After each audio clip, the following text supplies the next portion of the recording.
ಈ ಕಥೆಯ ಹೆಸರು ನೋಡಿ ಎಷ್ಟು ಜನ ನಿಮ್ಮ ಕಾಲೇಜ್ ಆ್ಯಂಡ್ ಸ್ಕೂಲ್ ಲೈಫಿಗೆ ಹೋಗಿ ಬಂದ್ರಿ? ನಿಜ ಹೇಳಿ.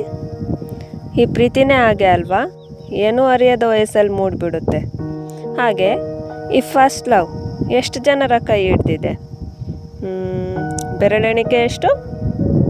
ಆದರೆ ಜಾತಿ, ಪ್ರಬುದ್ಧತೆ, ಮನೆ ಗೌರವ, ಸಾಮರ್ಥ್ಯ, ಆಸ್ತಿ, ಜವಾಬ್ದಾರಿಗಳು, ಈ ಇನ್ನೂ ಕೆಲವು ಕ್ಷುಲ್ಲಕ ಕಾರಣಗಳಿಂದಾಗಿ ಈ ಪ್ರೀತಿಯನ್ನು ಜಾರಿ ಬಿಟ್ಟವರೇ ಹೆಚ್ಚು. ಇಂಥದ್ದೇ ನಾ ಕಂಡ ಕತೆ ಈ ಮೊದಲ ಪ್ರೀತಿ. ತನ್ನ ಬಾಲ್ಯನೆಲ್ಲ ಅಜ್ಜಿ ಮನೆಯಲ್ಲೇ ಕಳೆದ ನರಸಿಂಹ ತನ್ನ 13ನೇ ವಯಸ್ಸಿನಲ್ಲಿ ಅಪ್ಪ ಅಮ್ಮನ ಜೊತೆ ಇರಲು ನಿರ್ಧರಿಸಿ ತನ್ನ ಸ್ವಂತ ಊರಿಗೆ ಮರಳಿದ. ಈ ಸ್ವಂತಿಕೆ ಅನ್ನೋದೇ ಹೀಗೆ ಅನಿಸುತ್ತೆ. ಎಷ್ಟೇ ಕಾಲ ನಮ್ಮವರಿಂದ ದೂರ ಉಳಿದ್ರೂ ಕೊನೆಗೆ ನಮ್ಮವರನ್ನು, ನಮ್ಮ ನೆಲೆಯನ್ನು ಸೇರಲೇಬೇಕು. 2ನೇ ವಯಸ್ಸಿನ ಮಗುವಿನಿಂದ ಇಲ್ಲಿವರೆಗೂ ಅಜ್ಜಿ ತಾತನ ಆಸರೆಯಲ್ಲೇ ಆಡಿ ಬೆಳೆದ ಅವನಿಗೆ ಆ ಜಾಗ, ಅಲ್ಲಿನ ಜನ, ಪಕ್ಕದೂರಿನ ಶಾಲೆ, ಅಲ್ಲಿಯ ಸ್ನೇಹಿತರು ಹಾಗೂ ಶಿಕ್ಷಕರು ಎಲ್ಲ ಹೊಸ ಪರಿಚಯ ಹಳೆಯದಾದ್ರೇನು ಹೊಸದಾದ್ರೇನು ಹೊಂದಿಕೊಳ್ಳುವ ಮನಸ್ಥಿತಿ ಇರಬೇಕು. ಆದರೆ ಇವನದೊಂಥರ ಸ್ವಭಾವ. ಮಾಡದ ತಪ್ಪಿಗೆ ಕ್ಷಮೆ ಕೇಳೋ ಮಾತೇ ಇಲ್ಲ. ಯಾಕಂದರೆ ಇವನ ಪ್ರಕಾರ ಅವನು ಮಾಡ್ತಿದ್ದಿದ್ದು ಯಾವುದು ತಪ್ಪಾಗಿರ್ತಿರ್ಲಿಲ್ಲ. ಶಾಲೆಯಲ್ಲಿ ಒಳ್ಳೆ ವಿದ್ಯಾರ್ಥಿ, ಉತ್ತಮ ಆಟಗಾರನೂ ಆಗಿದ್ದ ನರಸಿಂಹ ಅಲ್ಲಿ ಎಲ್ಲ ಶಿಕ್ಷಕರ ಪ್ರಿಯ ಶಿಷ್ಯನಾಗಿದ್ದ. ಶಾಲೆಯಲ್ಲಿ ಇವನಿಲ್ಲದೆ ಯಾವ ಕಾರ್ಯಕ್ರಮಗಳು ಶುರುವಾಗ್ತಾ ಇರಲಿಲ್ಲ. ಇವ ಬರದೆ ಅಲ್ಲಿನ ಯಾವ ಜಗಳಗಳು ಮುಗಿತಾ ಇರಲಿಲ್ಲ. ಒನ್ ಲೈನ್ ಇಂಟ್ರೊಡ್ಯೂಸ್ ಇವನ ಬಗ್ಗೆ ಬೇಕು ಅಂದರೆ ಎಷ್ಟು ಸೈಲೆಂಟ್ ಆಗಿರ್ತಿದ್ನೋ ಅಷ್ಟೇ ವೈಲೆಂಟ್ ಕೂಡ. ಈ ಮಧ್ಯೆ ಇವನಿಗೆ ಒಳ್ಳೆ ಸ್ನೇಹಿತರ ಪರಿಚಯ ಕೂಡ ಆಗುತ್ತೆ. ಸ್ನೇಹಿತೆ ಕವನ, ಸ್ನೇಹಿತ ಸಂತೋಷ್ ಅಲಿಯಾಸ್ ಸಂತು, ಹಾಗೆ ಶಿಲ್ಪ ಇವನ ಪಕ್ಕದ ಮನೆ ಹುಡುಗಿ ಕೂಡ ಆಗಿದ್ಲು. ಹಾಗೆ ನರಸಿಂಹನ ಒನ್ ಆಫ್ ಬೆಸ್ಟ್ ಫ್ರೆಂಡ್ ಕೂಡ. ಸ್ನೇಹ ಕೇಳೋಕೆ ಸಿಂಪಲ್ ವರ್ಡ್ ಅನಿಸಿದ್ರು ಅಲ್ಲಿ ರಕ್ತ ಸಂಬಂಧಕ್ಕಿಂತ ಹೆಚ್ಚಿನ ಬಾಂಧವ್ಯವಿರುತ್ತೆ. ಜಾತಿ, ಧರ್ಮ, ಬಡವ, ಶ್ರೀಮಂತ ಅನ್ನೋ ಭೇದವಿಲ್ಲದೆ ಬೆಳೆವ ಬಂಧವೇನಾದರೂ ಇದ್ದರೆ ಅದು ಸ್ನೇಹ ಮಾತ್ರ.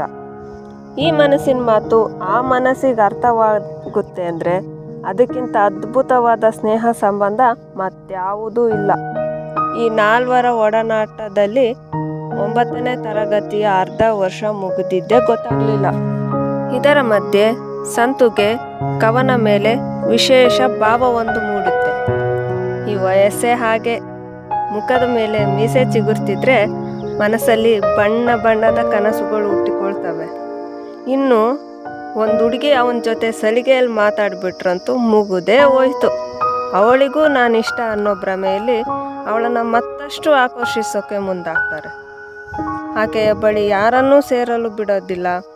ನನ್ನ ಮಾತ್ರ ಇಷ್ಟಪಡಬೇಕು ಅನ್ನೋ ಆಸೆಯಲ್ಲಿ ಇನ್ನಿಲ್ಲದ ಸರ್ಕಸ್ ಮಾಡ್ತಿರ್ತಾರೆ. ಆದರೆ ಆಕೆಯ ಮನದೊಳಗೂ ಇದೇ ಭಾವನೆಗಳಿವೆಯಾ ಅಂತ ತಿಳ್ಕೊಳ್ಳೋ ಒಂದು ಸಣ್ಣ ಪ್ರಯತ್ನವೂ ಇವನ ಕಡೆಯಿಂದ ಆಗಿರಲ್ಲ. ಅಂಶ ಏನಂದರೆ ಸ್ವತಃ ಇವನಿಗೆ ಅದು ಪ್ರೀತಿಯ, ಇಲ್ಲ ಆಕರ್ಷಣೆಯ, ಅಥವಾ ಇಷ್ಟನ ಎಂಬುದೇ ತಿಳಿದಿರಲ್ಲ. ಅವಳ ಜೊತೆ ಇರೋದಿಷ್ಟ, ಹಾಗಾಗಿ ಅದು ಪ್ರೀತಿ. ಇವನೇ ಆ ಭಾವಕ್ಕೊಂದು ಹೆಸರು ಕೊಟ್ಬಿಡೋದು. ಆದರೆ ವಾಸ್ತವವಾಗಿ ಅಲ್ಲಿ ಬರೀ ಇಷ್ಟ ಮಾತ್ರ ಮನೆ ಮಾಡಿರುತ್ತೆ. ಇಲ್ಲಿ ಕೂಡ ಹಾಗೆ ಆಯಿತು. ದಿನ ಕಳೆದಂತೆಲ್ಲ ನರಸಿಂಹನನ್ನು ಕವನಾಳಿಂದ ದೂರ ಇಡೋಕ್ಕೆ ಶುರು ಮಾಡಿದ ಸಂತುವಿನ ಈ ಬದಲಾವಣೆ ನರಸಿಂಹನಿಗೆ ಸರಿ ಅನ್ನಿಸ್ತಾ ಇರಲಿಲ್ಲ. ಹಾಗಾಗಿ ಹೋಗಿ ಒಂದಿನ ನೇರವಾಗಿ ಸಂತುನೇ ಕೇಳ್ತಾನೆ. ಸಂತು, ಏನಾಗಿದೆ ನಿಂಗೆ? ಯಾಕೆ ಈ ರೀತಿ ಮಾಡ್ತಿದ್ಯಾ? ಪ್ರತಿ ಬಾರಿ ಕವನ ನನ್ನ ಹತ್ರ ಏನಾದರೂ ಕೇಳೋಕೆ ಬಂದಾಗ ಮಧ್ಯೆ ಬಂದು ಅವಳನ್ನು ನನ್ನಿಂದ ದೂರ ಇಡ್ತಿದ್ಯಾ ಅಂತ ಕೇಳಿದ್ದಕ್ಕೆ ಸಂತು, ಏನಾಗಿದೆ ಅಂದರೆ ಅವಳ ಮೇಲೆ ನನಗೆ ಪ್ರೀತಿಯಾಗಿದೆ. ಸೊ ನೀನು ಅವಳಿಂದ ದೂರ ಇರು. ಅವಳು ನಿನ್ನ ಜೊತೆಗೆ ಜಾಸ್ತಿ ಸಮಯ ಕಳೆಯೋದು ನಂಗಿಷ್ಟ ಆಗ್ತಿಲ್ಲ. ಅರ್ಥ ಆಯ್ತಾ ಸಿಂಹ? ಈ ಮಾತು ಕೇಳಿ ಸ್ವಲ್ಪ ಸಮಯ ಸುಮ್ಮನಾದ ನರಸಿಂಹ, ಸಂತು, ನೀನು ತಪ್ಪಾಗಿ ತಿಳ್ಕೊಂಡಿದ್ದೀಯಾ ಅನಿಸುತ್ತೆ. ನಾವಿಬ್ರು ಬೆಸ್ಟ್ ಫ್ರೆಂಡ್ಸ್. ಇದನ್ನು ಬಿಟ್ಟು ನಮ್ಮಿಬ್ಬರ ಮಧ್ಯೆ ಬೇರೆ ಯಾವ ಭಾವನೆನೂ ಇಲ್ಲ, ಅರ್ಥ ಮಾಡ್ಕೊ ಅಂತ ಹೇಳಿ ಅಲ್ಲಿಂದ ಹೊರಟೋದ. ಈ ಕಡೆ ಪ್ರೀತಿ ಗುಂಗಲ್ಲಿದ್ದ ಸಂತುಗೆ ಇದ್ಯಾವುದೂ ಅರ್ಥವಾದಂತೆ ಕಾಣಲಿಲ್ಲ. ಒಳ್ಳೆ ಸ್ನೇಹಿತನಾಗಿದ್ದ ಸಂತು ಈಗ ನರಸಿಂಹನನ್ನ ವೈರಿ ಹಂಗೆ ನೋಡೋಕೆ ಶುರು ಮಾಡಿದ. ಸಣ್ಣ ಪುಟ್ಟ ಕಾರಣಗಳಿಗೆ ಅವನ ಜೊತೆ ಜಗಳ ಮಾಡ್ಕೊಳ್ಳೋದು, ಅವನನ್ನು ಪದೇ ಪದೇ ಡಾಮಿನೇಟ್ ಮಾಡೋಕ್ಕೆ ನೋಡೋದು. ನರಸಿಂಹ ಎಷ್ಟೇ ವಿವರವಾಗಿ ತಿಳಿ ಹೇಳಿದ್ರು ಕೇಳೋಕೆ ಸಿದ್ಧ ಇಲ್ದಿರೋ ಸಂತು ಪದೇ ಪದೇ ಅದೇ ತಪ್ಪನ್ನ ಮಾಡ್ತಿದ್ದ. ಎಲ್ಲಿ ತನಕ ನೋಡ್ತಾನೆ, ಒಂದಿನ ನರಸಿಂಹನ ತಾಳ್ಮೆ ಕಟ್ಟೆನೂ ಒಡೆದೋಯ್ತು. ಗ್ರೌಂಡ್ನಲ್ಲಿ ಜಗಳ ತೆಗ್ದ ಸಂತೂನ ಕಾಲರ್ ಹಿಡ್ದ ನರಸಿಂಹ, ಏನೋ ಒಳ್ಳೆ ಫ್ರೆಂಡ್ಸ್ನ ಕಳ್ಕೊಬಾರ್ದು ಅಂತ ಎಷ್ಟು ತಿಳಿ ಹೇಳಿದ್ರು ಪದೇ ಪದೇ ಜಗಳಕ್ಕೆ ಬರ್ತೀಯ. ಅವಳು ನನಗೆ ಬರೀ ಫ್ರೆಂಡ್ ಅಷ್ಟೇ ಅಂತೇಳಿದ್ರು ಕೇಳಲ್ಲ ನೀನು ಅಲ್ಲ? ಆಯ್ತು ಕಣೋ, ಈ ಕ್ಷಣದಿಂದಾನೇ ನಾನು ಕವನನ ಪ್ರೀತಿಸ್ತಿದ್ದೀನಿ. ಏನೋ ಮಾಡ್ತೀಯ? ಹಿಂಗೆ ತಾಕತ್ತಿದ್ರೆ ಇನ್ನೊಂದು ವಾರದಲ್ಲಿ ಅವಳ ಹತ್ರ ಐ ಲವ್ ಯು ಅಂತ ಹೇಳಿಸ್ಕೊ. ಇಲ್ಲ ಅಂದರೆ ಬಿಟ್ಟು ಹೋಗ್ತಾ ಇರು ಅಷ್ಟೇ. ಈ ರೀತಿ ಪದೇ ಪದೇ ಜಗಳ ಮಾಡೋಕ್ಕೆ ಬರಬೇಡ. Because you are my best friend. ನಿನ್ನ ಜೊತೆ ಜಗಳ ಮಾಡೋಕ್ಕೆ ನಂಗಿಷ್ಟ ಆಗಲ್ಲ ಎಂದು ಅಲ್ಲಿಂದ ಹೊರಟೋದ ನರಸಿಂಹನನ್ನು ಆಶ್ಚರ್ಯದಿಂದ ನೋಡ್ತಾ ನಿಂತ ಸಂತು.